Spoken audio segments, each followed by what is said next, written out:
Welcome to the Friendly Geordie Shawarma FM special. Hello, it's Shawarma FM, live from New York City. Live from New York. That's where we live now because... Welcome to the Adam Friedland Show. I'm Adam Friedland, your host. And I'm... Yes. Stavros. Stav's back. Do you watch TAFs? Adam Friedland Show? Not regularly, but every now and then. Best $5 I've ever spent. Thank you for joining us on the Friendly Geordies podcast, Shawarma FM edition. That's right. Our host is not able to make it. Yep. But this is an additional... The main man is still MIA. Yep. That wasn't Krusty, that was Krustovsky. Sorry, this is the This extra... is from the pre-show. This is the pre-show. They gave me $5 to do Krusty. Not because I'm good at it, but because I'm bad at it. It's actually the most satisfying thing I've ever seen. But yeah, thank you. They're not bad. They're not good at it. It's a unique lane. It's just purely original. And there's not many things in this world that are original. Dude, there are two things in my life that I wanted more than anything in the world. Give me that. And I tried so hard to get better at. Impressions? One, when I was a kid, bowling fast in cricket. I wanted to be rapid, and You're a pace guy? I wanted to be, but I was never fast enough. You're kind of born with it. This is what you also realize. Yeah. Like being able to, actually in cricket, bowling fast, like rapid, is one of the only skills that you have to be born with. I feel like in a cricket, you can almost learn everything else. Yeah. I'm a okay pace bowler. I'm just shit spin You're bowler. not fast enough. I'm not good. No, nowhere near fast enough. Yeah. It has to fly. It has to fly. Yeah, no, I wouldn't be. It has to hurt when you hit. Anyways, I wanted to be that when I was a kid, and I tried so hard, and I never was just fast enough. The second thing was being able to do impressions. I would see comedians, and I'd be like, oh my God, I wish. Dude, you're... And never. But you know what? You could tour the country with your impressions. I cannot. They have the intention. They have the result, but not the intention. I have one impression, which is be a packy man. No, but dude, they're funny. For different reasons. They're funny. They're only funny when you have the context of me being bad at it. Yeah. Hey, okay, let's start the first segment. I'm gonna stop reading the chat. But thanks for joining us on the chat. We'll do it more. And Jordan will be... Think of it this way, like, we wouldn't be doing these pods if I was on tour with Jordan. So it's like, this is just extra pods. So it's not like... Yeah, they're just extra. It's just extra content. We're making more content because... and for those of you that watched us live, if you're wondering, why are we going live this early? We're afraid of the dark now. Yeah. We're afraid to be in the studio when it's dark. Straight up. Yeah. That's what it is. So we might come sporadically because we also don't want to set an exact schedule. Yeah, on doctor's orders. Yeah. But, we are brave, but not that brave. Yeah. Okay, first segment is the Nationals dump net zero. Big surprise. Big surprise. Dude, you know what was surprising is when they agreed to it. That was the surprising. I didn't know they did agree to it. Yeah, they did agree to it. They got That's surprising. That's actually by the Liberal Party. The Liberal Party said that if you don't support net zero, then we'll never form government. Here's a question. Who's running the Nationals now? What's his name? It's this guy. I keep forgetting his name. The guy with the unfortunate face. It looks like a small chode. Yeah, okay, that guy. He looks like an SJW cock. Yeah. Say no more. Say no more. He's not. He's neither SJW. So yeah, Little Proud. So Little Proud, old mate's out. His name's Little Proud. Very Aussie. So like very fitting as well. So old mate's out, and obviously the purge now is like we're going like proper Nationals. We don't give a shit about like old school, Exactly. But what I did was when I read this, I thought obviously on the surface this seems a bad move. It's essentially like, the coalition is breaking itself apart. But I thought about what is the support for net zero today? Like, how many people support it? What do you think, Miss? Because I've got a poll in front of me. Shit. I reckon surely Labor's still going for that, aren't they? Labor. So this poll is for liberal voters, right? So Labor isn't included in it. And the stats are actually quite interesting, actually. Let me bring it up. Where is it? Sorry, bro. No, you're like good, you're good. attacking you. Hold up. Yeah, bring it up. Okay. I would imagine that. All right. So based on this survey, Yeah. what direction do you think the Liberal Party should provide? 48%. Okay. So 48% said that they want to adopt more progressive positions. 28% said that they should maintain the current position. And the least popular was 24.5%. This is just the direction of the Liberal Party. Yep. And then when it came to net zero support, where the hell is this? Net. I mean, it's probably like it's 70%. It's probably not net zero now, but like. Okay, sorry. So here's it. 44% voters supported net zero. Yep. 27% were against it.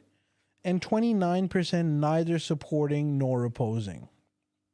Now, the interesting thing about these stats is, on the surface, obviously, if you look at it this now, it's a no-brainer for the Liberal Party and for nationals, if they want to be in government, to support net zero.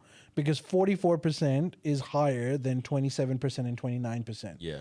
But what scares me is this 29% who are neither supporting nor opposing. Yeah. They're on the fence, which implies that they can switch over. Yeah. If the political climate changes, Is that bad? well, not only, okay, let's assume that this entire group that says neither supporting nor opposing goes into the opposing territory. Then That's bad. you have 30, 50, 56% against net zero versus 44%. Yeah, if they flip. If they flip, right?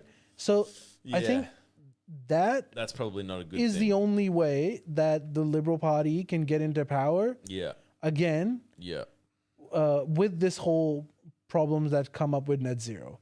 If they decide to go the Nationals way, which at the moment they don't seem to be doing, but if they decide to go towards the Nationals to placate them, which is like take this position, and this is becoming an increasingly popular position. I get climate change is an issue and we need to do something about it. But how we're doing it doesn't necessarily achieve the results. And secondly, even if we do all of that, the rest of the world isn't doing that, which puts us in a disadvantageous position and we ruin our economy. This is the sort of argument that is being pitched to the 29% on the fence. Yeah.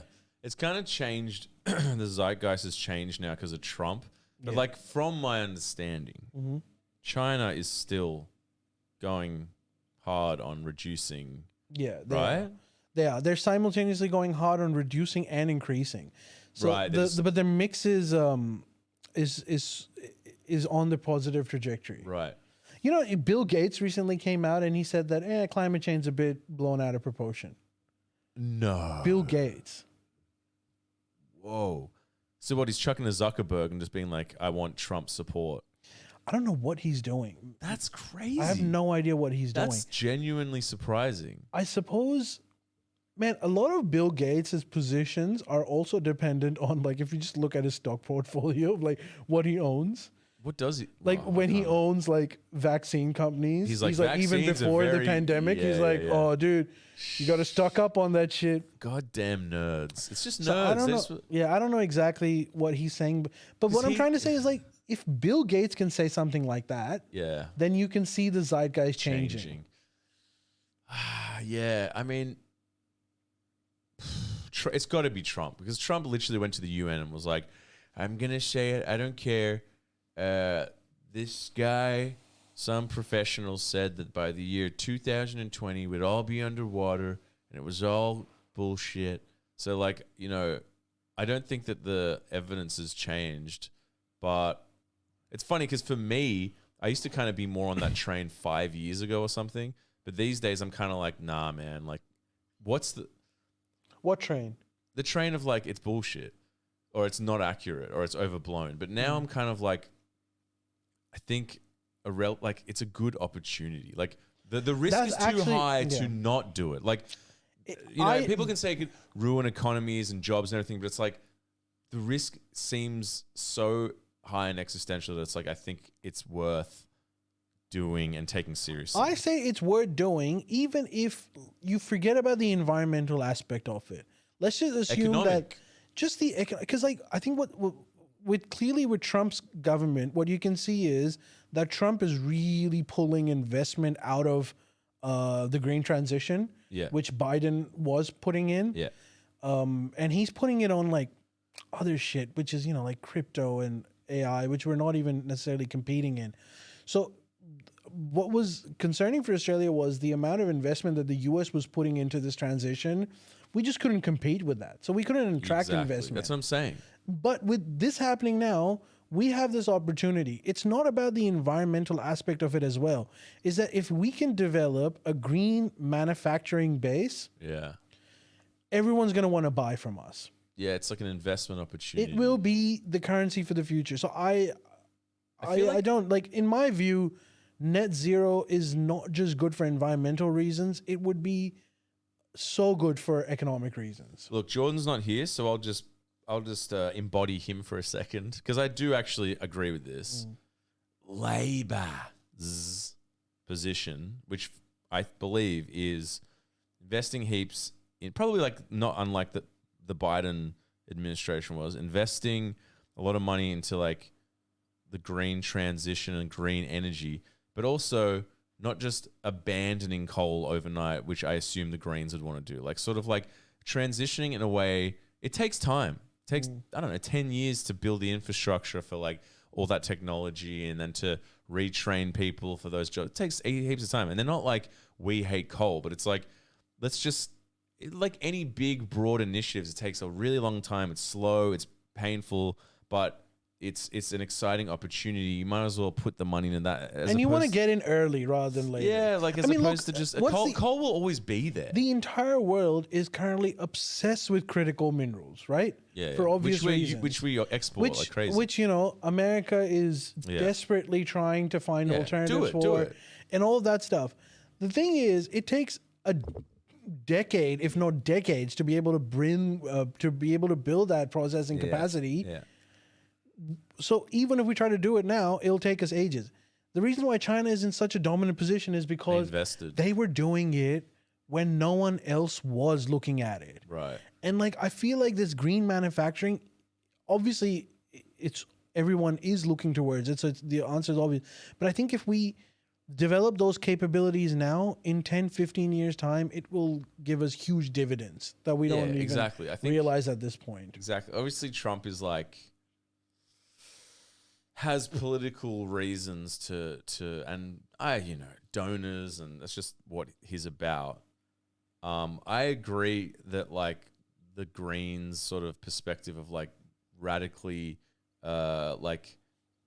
abandoning whole industries overnight is like going to be detrimental, not to like inner city IT workers, but to like coal miners and stuff and the whole industry and the economy. So it's like, yeah, I think being too radical is not a good idea, but also Trump is also very radical, but in the opposite direction, where it's just like, I think he just opened up deep oil or drilling in like a protected part of the Alaskan coast and like national forest. And it's like, it just sounds bad. It's not a good idea. Like, not everything, it seems like it's like a very exclusionary, reactive, like populist thing of just being like, screw the world. We've got these resources. We just want to make money. But I think there was also a stat that was like Biden opened a shit ton of coal fire plants and like stuff when he was in. So it's like it's kind of like like you can it doesn't have to be this absolutist thing. You can you can do both immediately, and it takes time. And honestly speaking, a lot of coal mining that we are projected not to do is actually just based on markets. Like it's where investment is going. Yeah. Well, the free market. Yeah. So no coal plant is being forced to shut. Yeah. They're just being told that in the future, these subsidies that we've been giving you are not going to be possible. And they notice that like every investment is around green technology. So they're obviously going towards that to some extent. Yeah. So I don't even know if it's like, labor telling coal miners you have to lose your job. It's I like don't think so. their own boss is laying them off, really. Is that right? Yeah. Is that so? That's the situation. Like it's just moving. I mean, that's what Jordan kind of says too. He's saying that like, I don't know. He was saying that it's subsidized massively by the government, right? Oh, the yeah. coal, yeah. So like if it's losing, And it always has been. yeah, Yeah. Like if it's losing money, I don't know. I don't know enough about economics and stuff, but like, I think it could be. I don't know, man. Like, okay, even this is an example, right? Like, and I was not this person that long ago, but, from my understanding, battery-powered cars, yeah, you plug in to a coal-powered, it's like it's a coal-powered grid, and that's how you're charging the car. That's true. But it still apparently is like 7 times less emissions or something than a normal car. Mm-hmm. And like a friend of mine, he's looking to buy one of those BYD, those Chinese ones. Mm-hmm. Is that what they're called? BYD? Yeah, it's BYD. Like, yeah. So we went for a test drive. He was like, come for a test drive. Like, yeah, sweet. And, I've driven a Tesla. Like Jordan has a Tesla. I've driven it. Man, like if they're putting out way less emissions, driving in those cars, dude, it is the way of the future. Like I drove around in this car. I've driven a Tesla. Yeah, but you've driven a Tesla, right? Yeah. I'm gonna be honest. You don't rate? Man, driving electric cars is no fun. Okay, they're no fun. Yeah. But it actually feels weird. It does feel weird, but it's a computer. But the acceleration is literally like taking acid. It's mind-blowingly fast. I'm telling you, I got back in my 2001 Honda Civic that has wanted to die many times. Every time I turn the engine on. It's remarkable it's still alive, actually, yeah. Every time I turn the engine on, it's really just through engine speak saying, just kill me, let me die, please, And dude, getting in my old car, it's a Flintstones car. It's archaic. It's turning on an engine that makes little explosions to propel my car. This is like steam train shit. And I'm just like, dude, purely from a like feeling sense of like a aesthetic. I'll be honest, dude, your car is busted. That's a different story altogether. Yeah, it is busted. But a 2001 Civic, in terms of driving pleasure, better than a 2025 Tesla. Look, I wouldn't say that because there's stress. There's some stress for me. I'm like, is it going to make it? I drove it to Melbourne and back to play a show once, and my mechanic was like, it made it? I'm like, that's not a good sign. You're the mechanic. But you're right. It's not as fun. You can't rev it. Driving manual's fun, but like, dude, it is the way of the future. It just is. Driving manual is a bit much. I love manual. I like manual too. I love manual. Living in Sydney, dude, you're constantly in traffic. Yeah, you're just holding the clutch the whole time. But like, my point is like, it just is like, if you get in both of these examples of cars, your car is great, but like if you get in an old school car and an electric car, it's like everyone knows which is a like sort of like technological feat, the way of the future, kind of economic like. But the other thing is, economic drive. We couldn't even get. I looked at because they're expensive, but like my wife. No, dude, some of them like the Chinese ones are really. Like I was 70K. looking at. Dude, so my wife drives a car that's kind of like your car. It's from the early 2000s. It's called a shitbox. She drives a shitbox, yeah. And they're charming. I like shitboxes. So this one should have. I've spent. Do you know how much I've spent on this car? I know. And so I've done similar stuff. I could have bought a new car, 10 grand. I've done similar stuff for her car, right? Yeah. Where like it just costs money because it's really old. And I thought about getting one of those like BYD electric cars, but the cheap ones, because she has a small Suzuki Swift, so you need a replacement, which is like really small. Hey, great. And I looked up, and they're brand new, $25,000. That's insane. Which is insane. I did not know that. But, dude, we can't have electric cars because we live in apartments. We're gonna have to go to superchargers to charge them. So this is the other thing that I realized is like, you can really only have an electric car if you live in a house. Interesting. Charger at home. I didn't know that. I did not know So you can't charge. And like, dude, you do not want to be like at superchargers all the time. No, you don't. Look, I'll be honest with you. I did like the BYD. The problem is like my mate loves it because he loves technology, right? Mm-hmm. But dude, I got in there and I got anxious. It's just like endless buttons and it's digital and there's a way to change the screen from this to vertical and it's like it's like a MacBook or like PC 90 screensaver on the thing and I'm like, this would freak me out. Like I like stuff where it's like drive, reverse. I still listen to CDs. I let it be known, internet, buy CDs and put them in my CD player in my car. And then the other day I was driving and it gets caught, so they skip. So you have to fast forward, it's like, bip, bip, bip, bip, and I'm like, yeah. And then fast forward's like, and then you miss some of the song. That's my life in 2025. I'm happy about it. I like that. But like, I'm talking in like a broad perspective of like the future of automobiles. It's going to happen. Like now there's still problems. I get it. But like, it doesn't even makes no noise. Dude, you have you know what you have? You like when we were growing up in early 2000s when your car was new. Yeah. Everyone had an uncle that would drive an 80s fucking Ford or some shit. Unmarried, single uncle, who always has like inappropriate things to say to like children. Jesus. You're that guy now. Yeah. That's a bit hard. Where like he's always telling the kids like, I'm not married, but I get a lot of pussy, guys. Just so you know. Yeah, and it's like, okay, I'm 5. Thank you for telling me that. Yeah, the creepy uncle. And then it's just like, you say something really cool and it's going, and then like, and while he's doing that, he's like, they don't make cars like this anymore. I can get a new Mercedes if I wanted to. I have a lot of money, as you kids know. But the feeling that you get in this car is unparalleled. Dude, I like... And works at a call center. Yeah, exactly. I want a shitbox, but mine's too shit. You know what I want? A Skyline. Those things? Jesus Christ. No good? Like, can you relax? How about getting a functional car? Skyline would be functional. How about a Toyota Corolla? I think that would be a really good option for you, man. You want to sound crazy? What?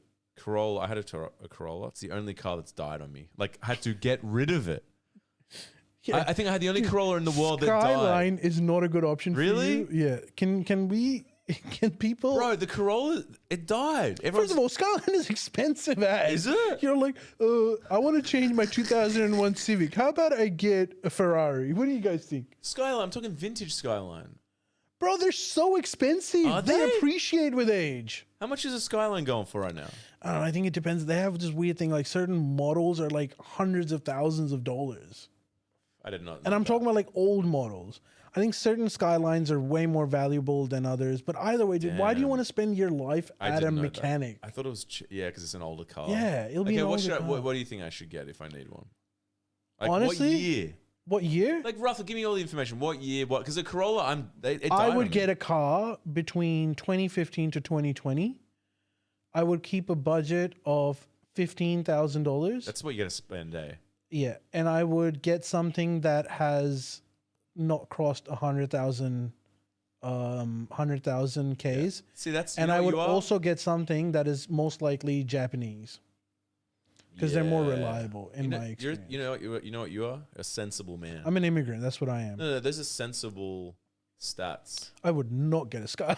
But Okay, anyways. true. Hey, okay, let's move. Before we move Yeah. on, my favorite car of all time. I've probably said this a million times. My dad's car. I loved it. I smashed it into the back of a rich Irish businessman going to Macquarie Uni, running late for a class. Had to write it off. Never let me down. Ford Laser. Ford Laser. It was so good. I loved that car, and I just destroyed it because of my uni. That was a horror story too, because we weren't insured, so we had to pay a fat. Oh, so it wasn't even insured. We didn't know. My dad's as lost as me. We didn't realize, shit. and then Dad, God bless him. I was so freaked out. I'm like, oh my God, I've beeped up hard, bro. And you know what he said? God bless him. He was like, I can't imagine. It was a lot of money. It was like Thousands. It was like 10 grand or something we had to pay. Fuck.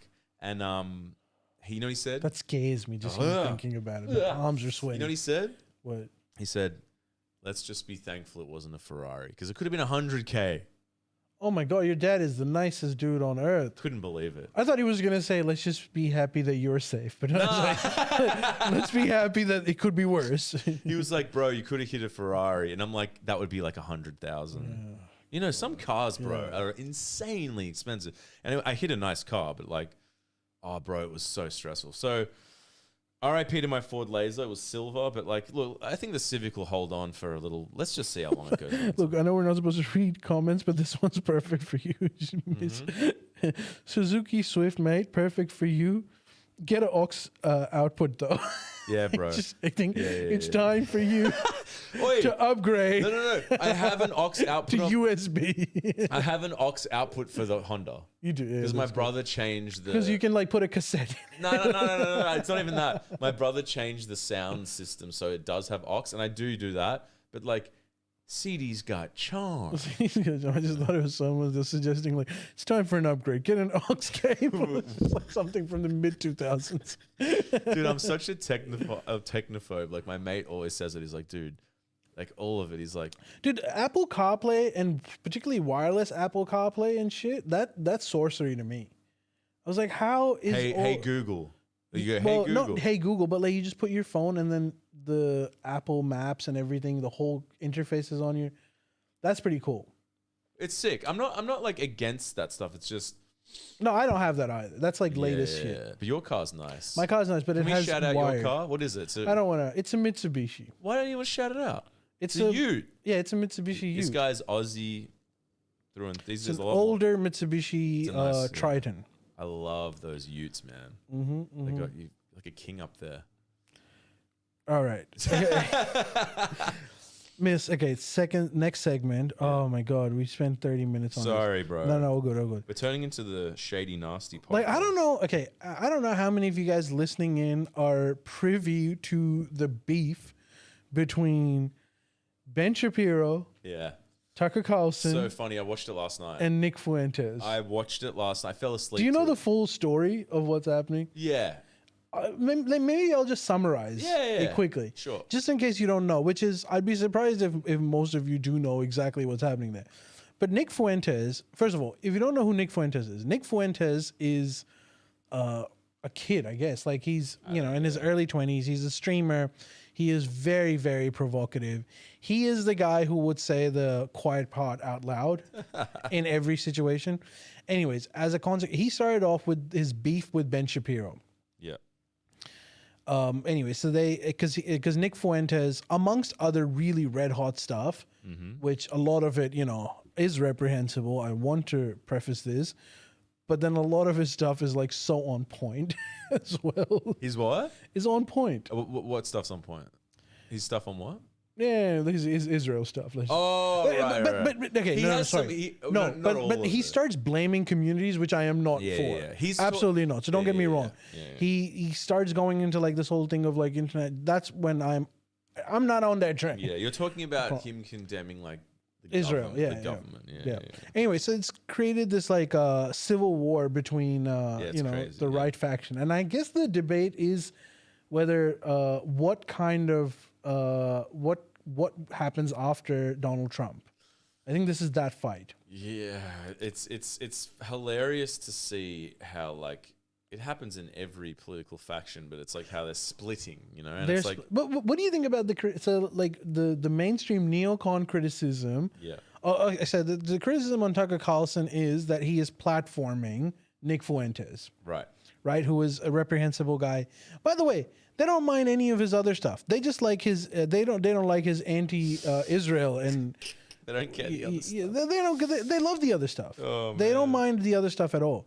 Right. But anyways, so that's and so they're so Tucker Carlson is being canceled at the moment. Yeah. For platforming Nick Fuentes. I couldn't fall asleep last night, and I don't go on Facebook a lot, but it just came up and it was like Ben Shapiro, and I watched the whole thing and like, yeah, it is. It's funny. It seems that on the right, the Israel thing is like the only thing that has fractured them. It's the only thing. Which is weird. Yeah. Man, that was It's not changing. on my bingo card. That Israel is going to be the thing that... Yeah. Because I thought, like, you know, who cares about a bunch of Muslims being killed? I'm surprised. I mean, look, this is the thing. Like, you know what my take is? They all have like their own like intense, like you said, kind of just like, well, not on that train ideas. And then what happens is, right, that let's say those three characters, they each have their own.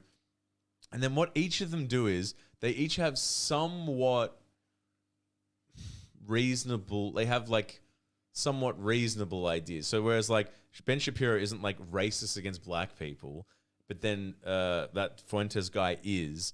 But then when you so like, it's like they each have some ideas that are like, okay, this isn't that crazy, but there's some that are that crazy, and they disagree. They're opposites. So it's like like what Tucker Carlson is saying is about Israel to me doesn't seem that extreme.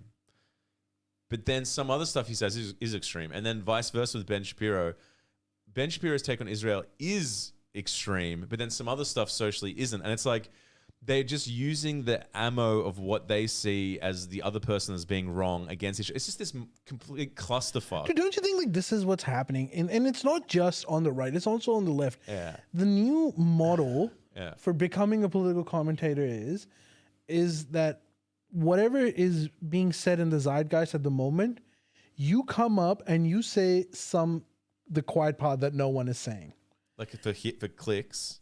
For clicks, Yeah. or like, you know, if you say like, let's just say the current discourse is that crime in hoods is out of control, right? That's the discourse. So you have the left people saying, well, it's poverty. You know, poverty causes crime, blah, blah, blah. And it's also overstated. And the right will saying, no, there's no poverty. There's some serious policing issues over here. The communities is rabid and we need to clear it up, right? That's the normal. And then one guy will come out and say, well, you're right, the community is fucked, but it's also because they're black people, you know? And so that's the quiet part that they said. Now, this person, whoever says this, immediate reaction would be cancel from both sides. The right and left that have been discounted, they're like, that's cheating. We're not allowed to say this. Yeah. So they'll cancel him. But the cancellation works in favor of this person and they get massive. Right? So a lot more people now know who they are and they're following them. But inadvertently, once you get into that position, then you have to somehow moderate a little bit. Yeah. You know, so that you don't get deplatformed in the sense like your revenue doesn't stop and stuff. Yes. So you moderate a little bit. Yeah. Right? And then a third person, like a fourth person who isn't in the game will come out and even one up you. And so now it's not good. So it's like, because you think about it this way. You start off with Fox News being like George Bush style people that were red hot on the right wing. That got replaced by a bit more extreme versions of them, like Tucker Carlson. Yeah. That got replaced by YouTubers like Ben Shapiro, who were like trans people is a disease. And now Ben Shapiro is being outdone by Nick Fuentes. It does seem that way. It's a crazy process. But you know what I've realized too, that I've realized with all these characters? They're really good media operators. So I noticed this thing where like, they're really good at skewing certain things. Like, for instance, like, I watched this Ben Shapiro thing. He was clipping stuff that... I don't know much about this Fuentes dude, but he was clipping stuff that he was saying, and I was like, this is undeniably fucked. Like, intense, like, hectic, like, reprehensible shit. But then what he'll do... But then what he'll do is... He was... With the Tucker stuff, he'll say something... He'll show... He tried to do the same thing, and he was trying to take things that he had said to be like, he obviously hates America and hates Israel, all this stuff.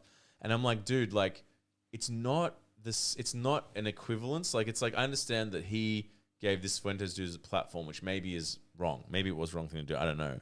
Probably. I don't agree with that, and I'll give you my reason for why. But basically, like, I could just see the way media, these types of people can, like, skew things, not in terms of the Fuentes guy, but with the Carlson thing.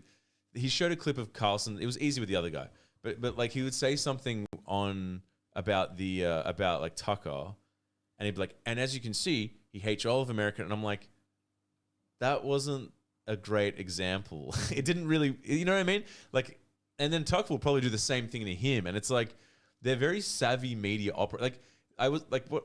I was watching the Ben Shapiro thing, being like, man, this guy is very good at making these points, but I can see through 10% of what he's doing here, and it's very clever. Like they're good media operators, Smooth operators. yeah, Yeah. you know, and They all like, are. That's a prerequisite. yeah, and like obviously a lot of the Fuentes shit, I'm like, you don't have to do anything. You show what he's said, and it's like, it's just accurate. What he's saying is very, like, you know, cherry picking things are fucked.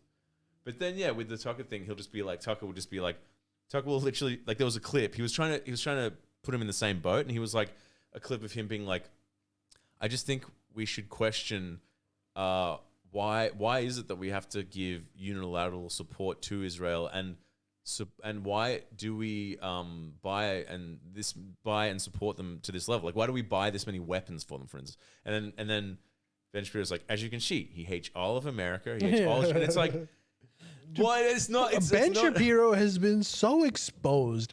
The thing, like, and I'm not saying it doesn't go back the other way. I'm sure Tucker will do the same thing too. But it's like,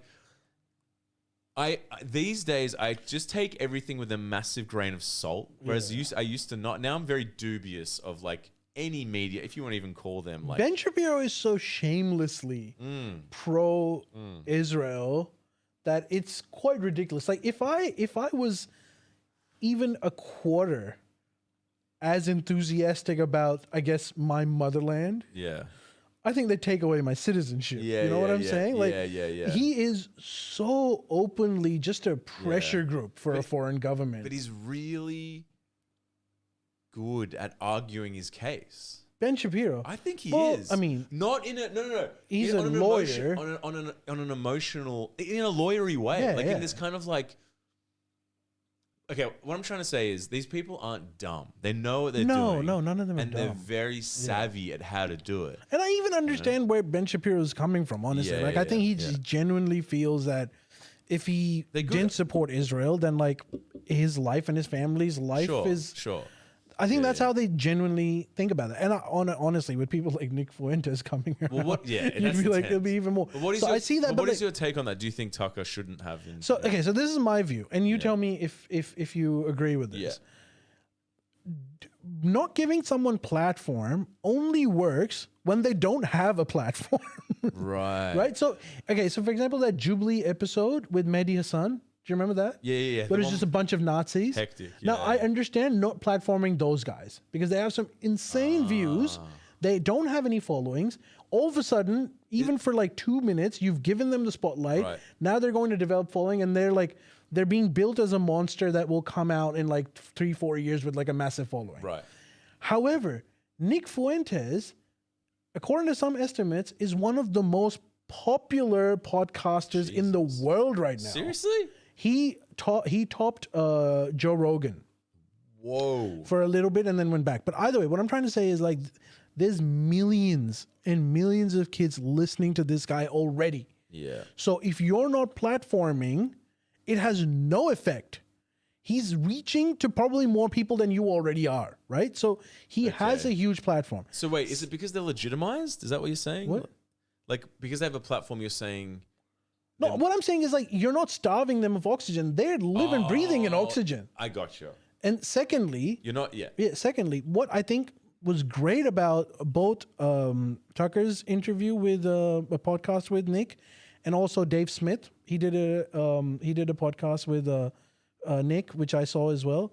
And both of them actually had the effect of he had to moderate some of his views. Right. And this is what I'm saying. What happens when you get a big following? Gotcha. Is that you can't be... So I never thought about that. When Tucker pressed him on like, you can't just say like, for example, like, Israeli military men that also are American citizens. So Nick Fuentes was like, that's effed up. And I was like, yeah, okay, that is.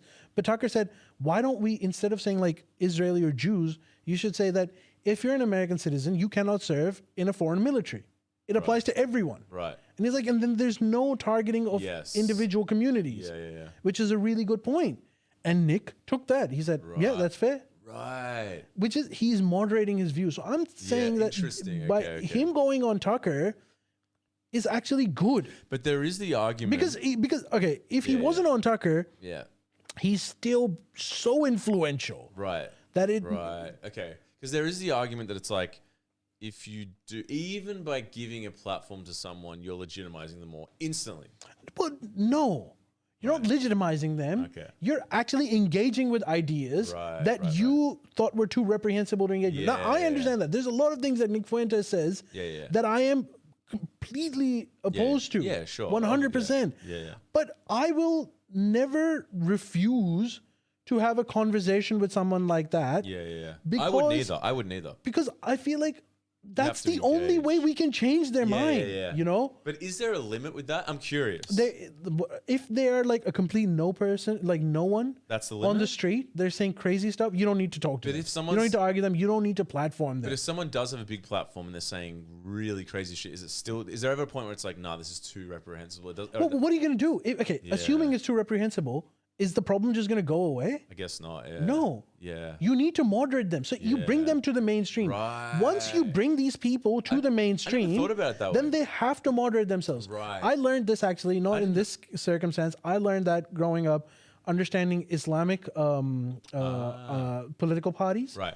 Because I always noticed that when you ban them, They grow. they become more violent and extreme, and they start adopting military means. Whereas once you actually bring them to the mainstream, because general population isn't extreme, they end up moderating their views. Really? So two things happen. Either they moderate their views, in which case they lose some of their popular appeal, right? Because some of the more crazy versions or their factions now don't think they're game enough, which means that the problem is gone on its own. Yeah. Now you have to deal with something else, but at least this problem is gone. Or they moderate themselves.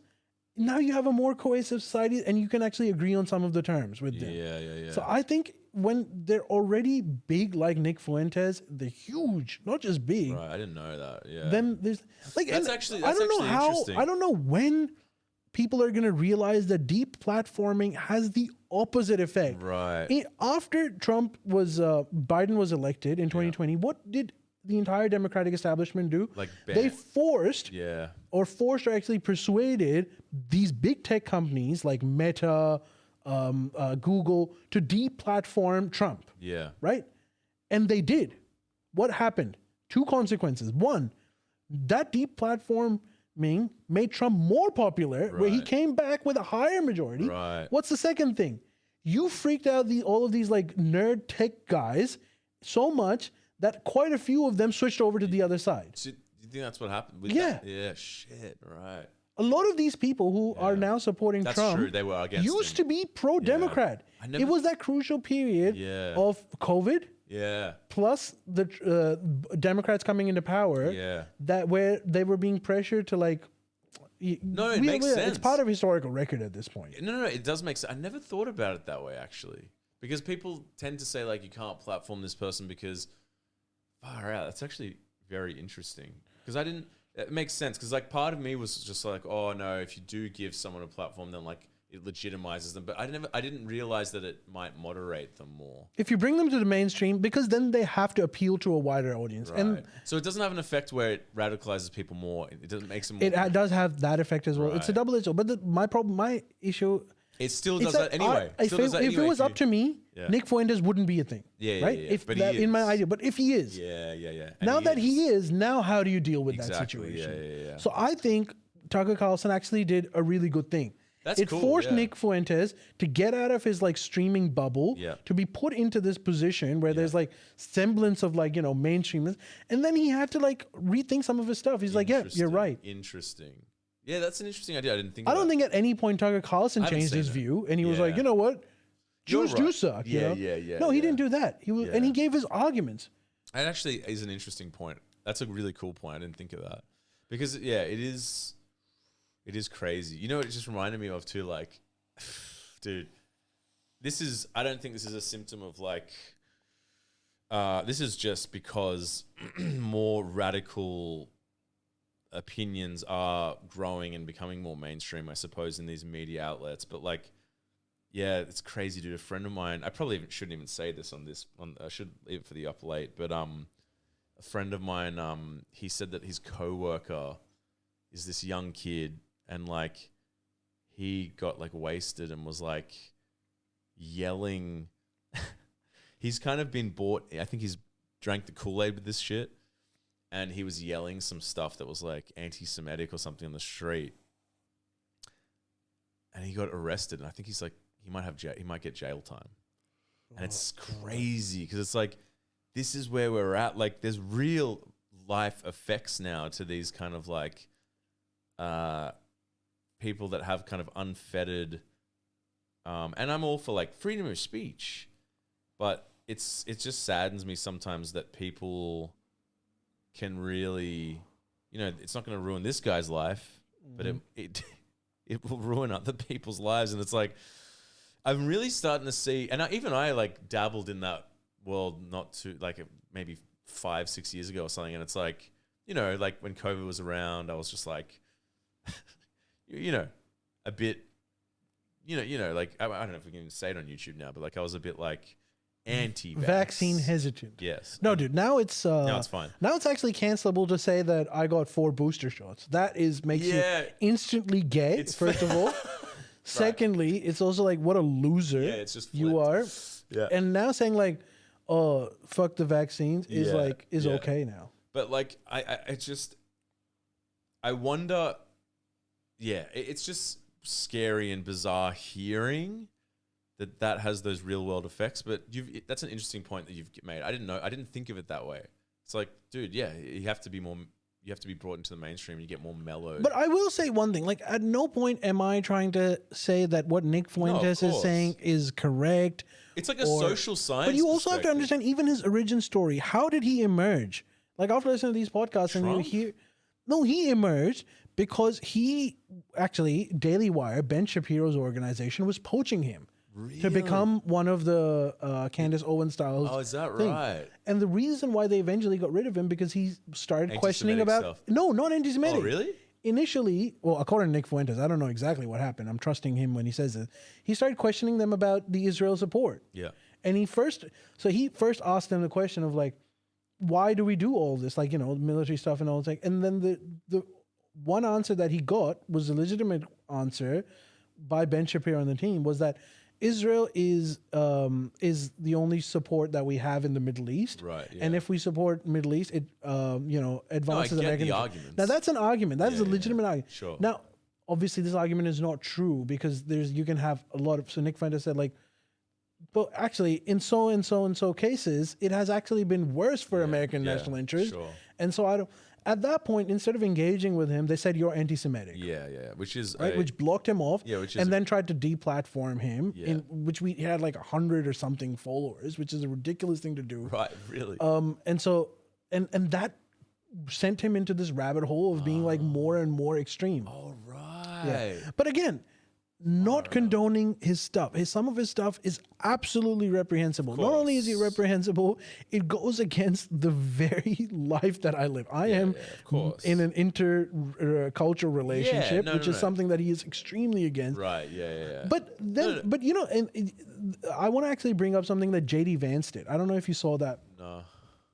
So JD Vance, Nick Fuentes, reprehensibly has been going after JD Vance's family. Right. Saying things like, what kind of a MAGA leader are you when your kids, his kid's name, I can't remember what his kid's name is, but his kid's name is like Indian or something, right? And so he's like, he's putting a lot of pressure on him, which is an absolutely horrible thing to do. Right. Yeah, right? Yeah. But what was even sadder was how Vance took this. He was at a university lecture, or he was going to talk to some kids, and someone brought up, most likely listens to Nick Fuentes, just being like, what about your wife and your kids? You talk about being Christian, you're married to an idol worshiper, and your kids are like half of blah, blah, blah. Half caste. Instead of like supporting his wife, what Vance does to placate them, he says, it actually made me angry. No, because I am in a similar, he said, first of all, my kids, they go to a Catholic school. They're fully Christian. Right. And I hope one day my wife finds the true God and leaves her way. And I was like, bro, even if you truly believe that, you cannot throw your family under the bus like this. Back your family. You're a horrible husband. Yeah, that's fucking intense. Dude, if someone said to me, if some Muslim man when I was in Pakistan said to me, she will convert. your wife, convert. Yeah. I would say none of your goddamn business. Totally. Even if I inside, let's assume I'm not, but let's assume I am fully Muslim and I wish that my wife becomes Muslim. Yeah. I'll never say that publicly. Yeah. And I don't believe that. This man eats bacon. Don't. Yeah, But, in fact, my wife asked me, and I was like, absolutely not. Because she thought like maybe my parents would care. Like, no one cares. Don't do that.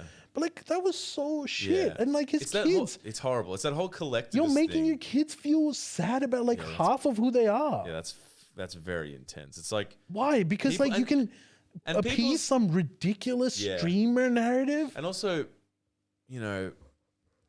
these like spiritual questions, they're like personal decisions. Like this is not, you know what I mean? It's like, it's even like, I think to an extent with politics, it's like these things, not everything is required to be this public access information. It's like people can have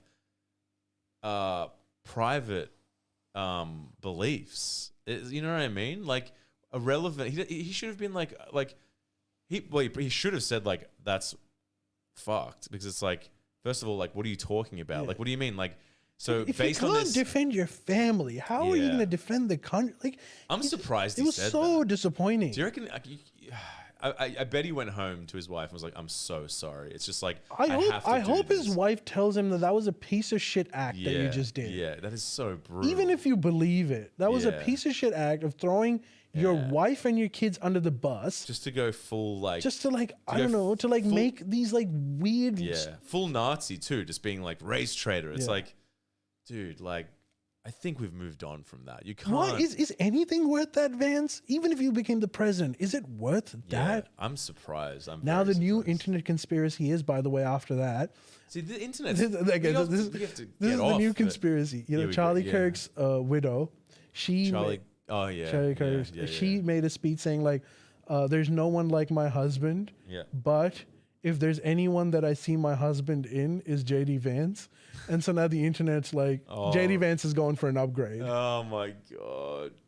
Oh god. It's this. How did society devolve to this I level? don't know, that's like stupid conspiracy. I probably shouldn't even brought that up. But like the No. first bit, I'm glad I did bring No, it no, up. it Yeah. is a crazy thing. I mean, I'm more just like, I don't know much about this dude, but how, like, he must be appealing to people if he's that popular.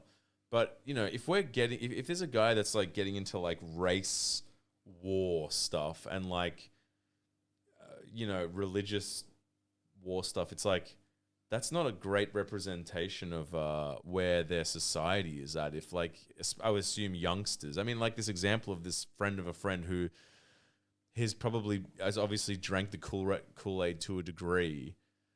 Like the thing that people don't understand, it's like, it's like, it's not that complicated. It's like, you can, like, what do you call it? Like critiquing a government or, an organization or a country, that is very different. It has nothing to do with the civilians in that country, or even like expats that, or people that have grown up generations after in the West or in America. It's like, you can't conflate those things because it's just like they're completely unrelated. It's like what if that person agrees that government is screwed, or is agnostic or atheist, or doesn't like, you can't just stamp people in these generalized ways. Like, that's who you are. It's like, have you asked the person? Because probably at least 9% of the time they'll be like, I think that's reprehensible as well. I don't agree with that. So it's like this thing of, man, it's like to regress back to that tribalist old school thing. It's those like horrors of the past is like dangerous because then what? People start being like start being abused for like how they look, the color of their skin. It's like, this is a dangerous path to go back down. You know what I mean? So, I don't know why that's happening. I blame the internet, but the internet is definitely a big part of it. Yeah, and it's also, It just gave like an ecosystem to And it's all of these pre-existing ideas. Man, these ideas like these. and it's people that are perpetually on the internet. Well, yes, because of if you course, function in that's true, society, yeah. you meet all kinds of people, and most people just want to like live in peace and like have a beer. Most Yeah. people, you know, and if like, yeah, I don't know, man. It's very strange. It is very strange. Like, yeah. It's a scary situation, particularly the youth ecosystem now. Yeah. It's getting more and more effed up. Yeah. Like, you know, the Japanese do have a thing where like some bars you go and you're like, no foreigners not allowed. But like, you know, that's just annoying and kind of kooky. Like, it's not like a hate crime, but like to start doing this, like like they're not going like, no white people allowed, because, you know, it's like when you start doing these massive generalizations, it's just not representative of people's lived experiences. Like, it disregards their lives. It's just like, I don't care what you've been through or what you think on a personal level. It's like, dude, that's all life is: personal experiences, lived experiences. I also think like people that are like extreme in their views, like this, like Nick, who also says this. Yeah. They all grew up in a really homogenous neighborhood. Right, everyone around them was white. Now the country might be changing. There's heaps of different people, but like their particular neighborhood, who they grew up with, Sure, yeah. if they're all white, I think because it's so hard to hate someone that you interact with daily and you realize like they're just normal people. Yes. It's really, really difficult to hate someone. People like have that. prejudices, but unless... But if you live in an area that has largely just your community and your understanding of like other races or other cultures is exclusively through news and like anecdotal things that you hear about people, I think not that that makes you a racist, but that is a prime position to be in. It's just way better for you to interact with different people. That's why people travel. Yeah. That's what's so rewarding about traveling. It's like you quickly realize, I mean, and also traveling, like, people are so generous and kind and interesting, you know what I mean? Like, traveling's the best thing to do because you can sort of experience, it's usually very positive, you know?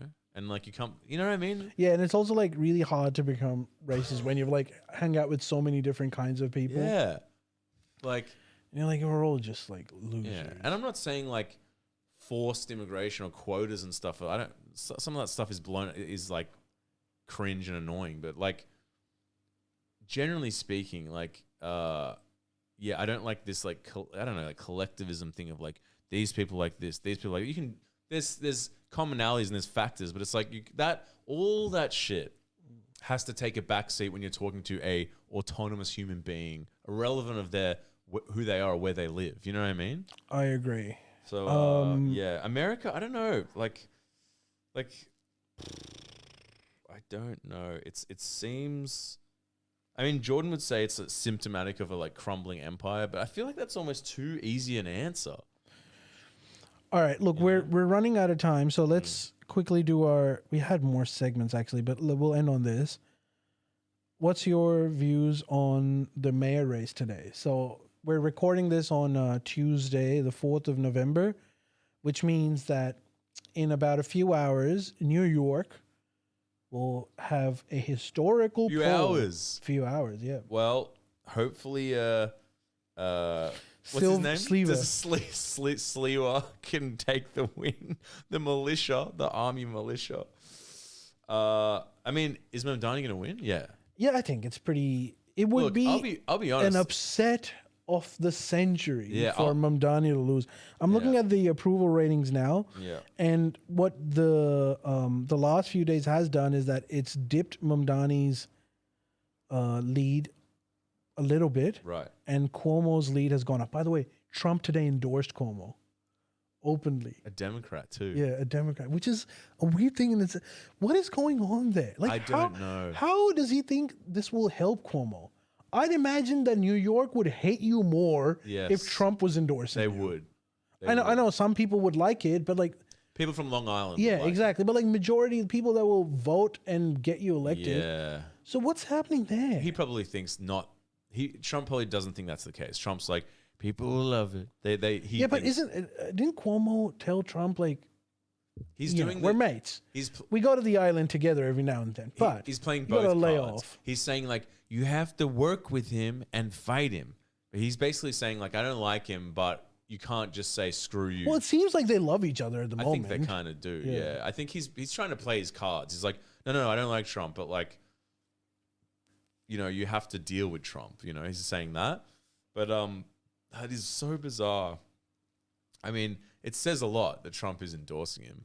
Yeah. I mean, I was a little bit weary of Mamdani too, probably from some bullshit inherent prejudices I might have assumed. But honestly, now I'm kind of like, you know what? Like, let's see if he can deliver on his like agenda. So his smile worked. The man has been He has a good smiling smile. for 2 years straight. It hasn't stopped. He's It's got not a good smile, dude. I think it's his like dimples. No, it's his like Yeah, he's got like a. you can't hate a smiling Muslim, can He you? smiles too hard. Just keep smiling. He never stops smiling. I'm just curious. You know, I don't think he's like. I'm sure he's not like an anti-Semite. I think like I'm curious to see if you listen. By the way, Mamdani is the kind of Muslim I know. Yeah, like very moderate and. Yeah. I just think like I mean, look. First of all, dude, he's half Muslim. Yeah. He is doing the Obama thing of trying to placate everyone, which is the very like kind of the Bernie thing too, where it's like I love everyone, which is like I don't know. Part of me is kind Which of is like better than like, you know, no, I love screw this whites people. only. Of course, it's kind of like how it should be. Yeah. Of course, but like, what I'm interested in is if you listen to his economic plan, he's saying he had a really cool point, which I think is funny. People are saying like, yeah, I'm going to introduce a business tax rate equivalent to the socialist utopia that is New Jersey. Yeah. It's like he's just lowering it to that level, and it's like as soon as he gets into like SJW like social group thing, I'm like I don't care about it. Like it's like PR to me. I think it's like a cop out. But like his economic plan, I'm just kind of like let's see if he can do it. Maybe it would be something that would be really good for the city. Like what's there to lose? He'll get voted out. Like Yeah. I am very curious to see what.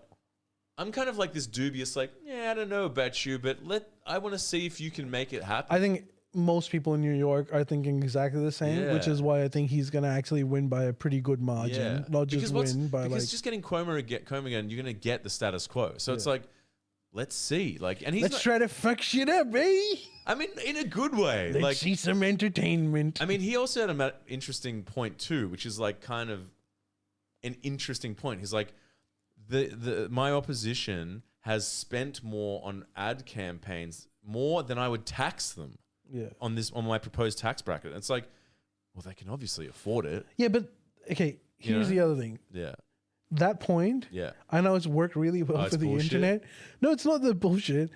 Like the reason why these billionaires are opposing Mamdani is not for his 2% tax increase. That's what they're claiming. What are they? Why then? Because he's anti-Israel. Right. You like okay. He is. I don't want to get into Fuentes category. No, but like, there's a lot of billionaires that are very pro-Israel. Yeah, right. And for them, it's not about the percentage of increase. It's just having a hostile mayor. Right. Interesting. To the cause. Yeah. Because then there's things like Mamdani says that he's going to honor the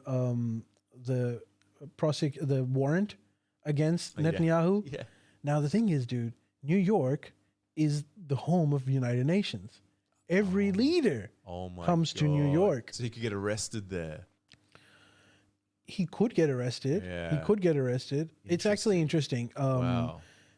For a whole host of reasons, he can't put him in jail. Oh, really? So even if he does, first of all, I don't think he'll arrest them because I don't think anyone has those kind of balls.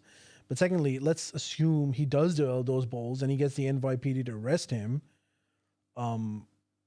He's going to be let go immediately. The federal government is going to release him because they haven't even signed the United Nations protocol. So so it's not even. And secondly, heads of state have immunity and and also, but it's still like Netanyahu owns U.S. Yeah. Like so, but it's still like a it'll be a headline moral stance. Yeah, but those are the kind of issues that like these billionaires that are they're buying TikTok and every tech company for this exact reason. It's not because they want their taxes to be. Oh, really? They want the Israel. The Israel control. Are his policies more radical than Bernie's, for example? No, I think they're about. I would even argue they're less radical because he's only talking about policies that affect a city. Yeah. Whereas Bernie talks about like nationwide big sweeping reforms. Yeah. In terms of like his economic policies, I think they're interesting because like I've been to New York and I went there a few years, I don't know, probably like no, that was a while ago now, 5 years ago or something. And yeah, I had the Australian dollar, so it was weak as piss. But like, dude, it's a extremely expensive city, and it would be almost unlivable for a working class person, even a middle class person. Look, so it's like, I don't want to discourage anyone. Please go vote for Mamdani, but I don't think he can solve those issues, dude. Really? Yeah, I mean, you can get a free bus. Inflation. You can't solve inflation. It's not just like inflation. It's like you get a free bus, and that's good. It'll help a few people. I think it sounds. It's not going to solve affordability crisis, but it'll help a few people. Right. Then you've got freeze the rent. So those I think only apply to what their version of housing commissions are. Yeah. So these like rent stabilized apartments. Yes, which there are in New York. Which there are in New York. I think they're like actually big in number too. They're like 2 million people that live there from a population of 6 million or something. Yeah. So it's a lot more than the housing commissions over here.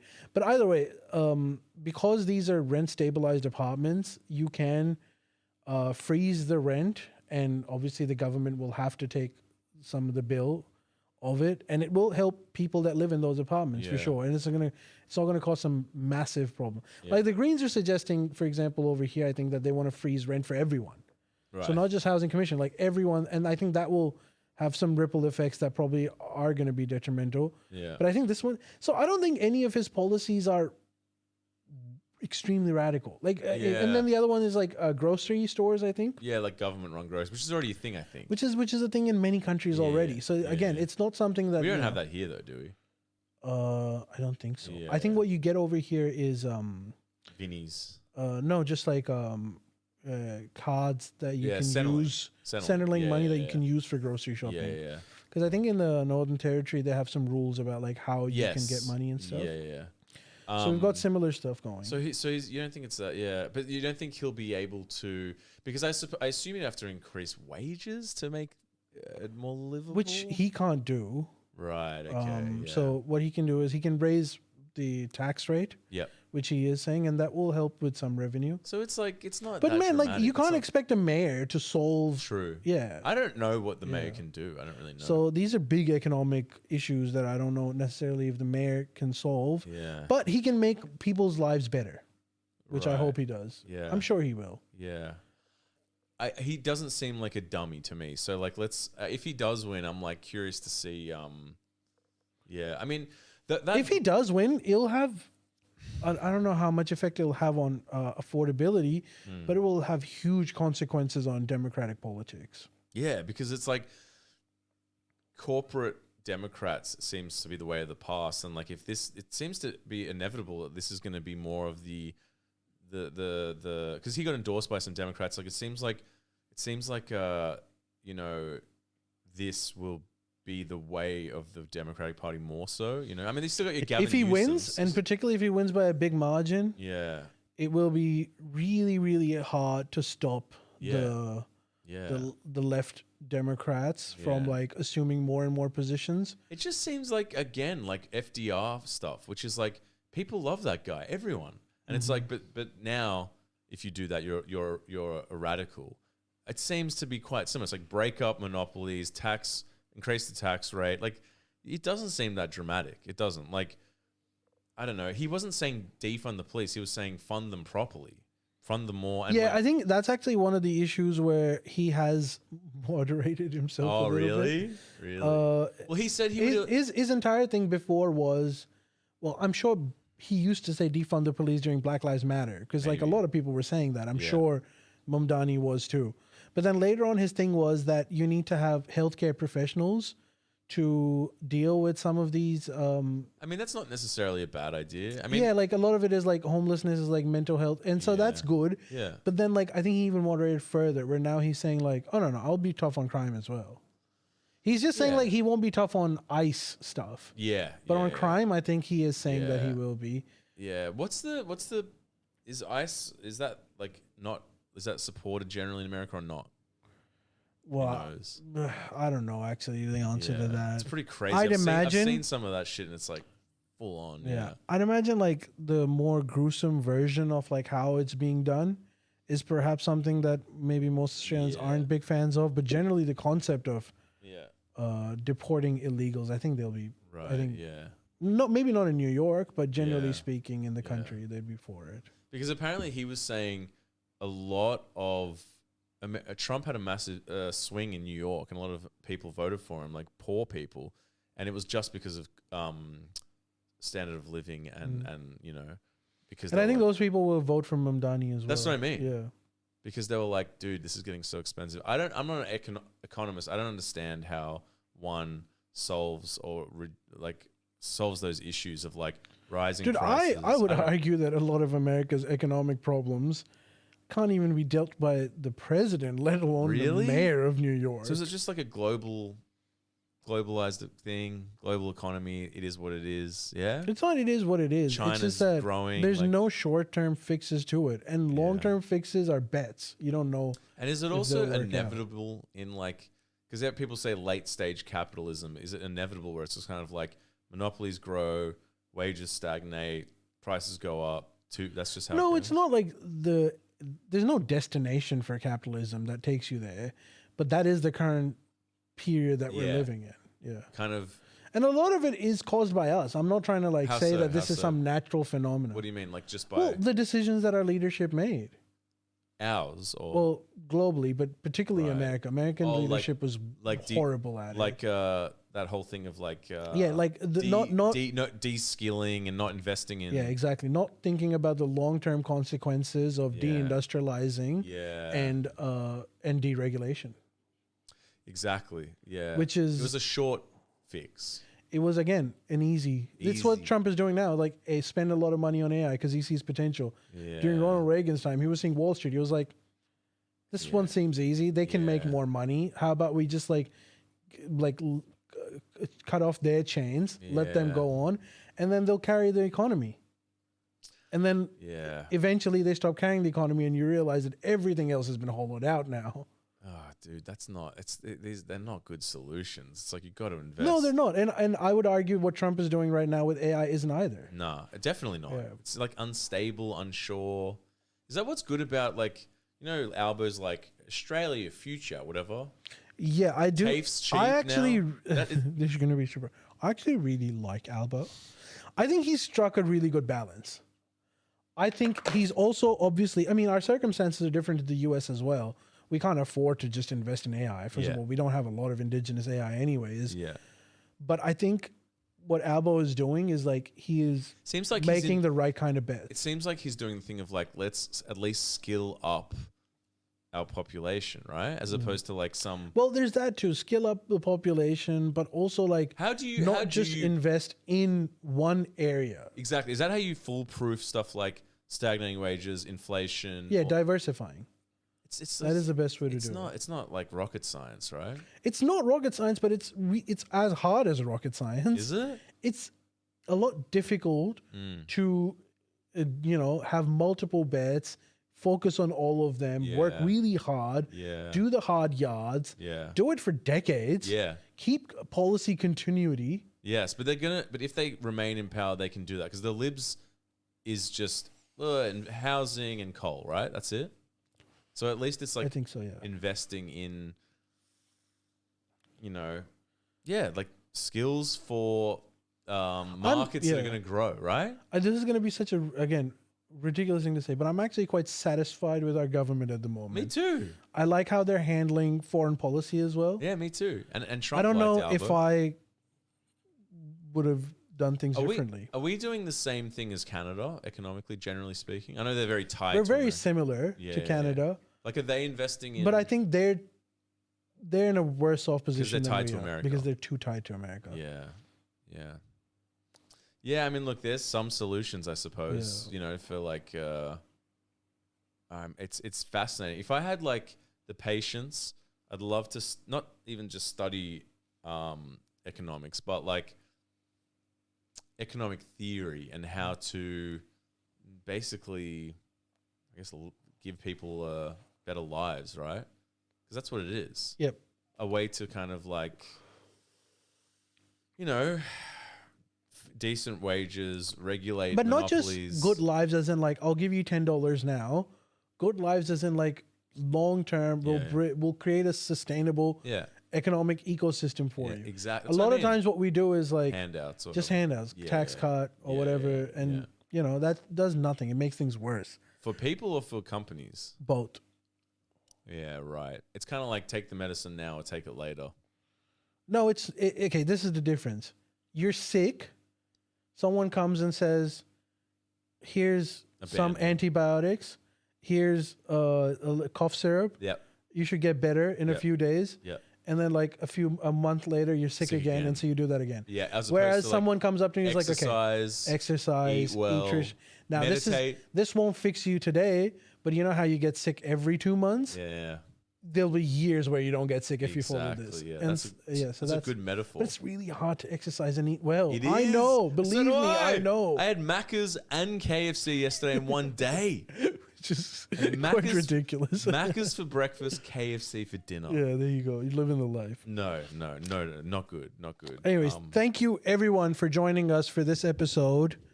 We hope you enjoyed yourselves. We'll see you guys in a couple of days. It's still on me. Make sure you sign up to... Still on me. Oh, thank you. Say that again. Sorry. Thank you for joining us. We really, really appreciate you, thank you watching or listening, however you did it. If you like us, please sign up to the Friendly Geordies podcast Patreon page, and particularly join the Shawarma Tier FM. Again, all of these episodes right now are publicly available, and you can see them. So you seem like you're thinking, why would I even need to do the the Patreon? This is a trial. We're gonna eventually, once Jordan is back, we're going to do one episode with him, which will be available. But every episode that Miss Love and I will do, and we're doing quite a few of them, as you can see, they're going to be, unfortunately, behind a paywall so that we can pay our rents. So sign up to Friendly Geordie's podcast Patreon page, and it'll help us heaps. We'll notify you once this goes all behind a paywall. By the way, big thank you to the existing patrons who've voluntarily gone on the Shawarma Tier FM. That's amazing. Which is something that thank you so much. There's no advantage of it at the moment. Yeah. Obviously, in a few weeks there will be. Yeah. But thank you for your love and support. Yep. And what that allowed us to do was, just a few people, that allowed us to pay our producer more. And as a result, we'll be able to make more content for you, and we want to be able to hire more and more people, so it will be really beneficial. We can build Shawarma FM as a proper show that you can be proud of as well. So sign up to the Patreon page. Otherwise, keep watching, and we'll see you guys later. And join us on the Up Late as well.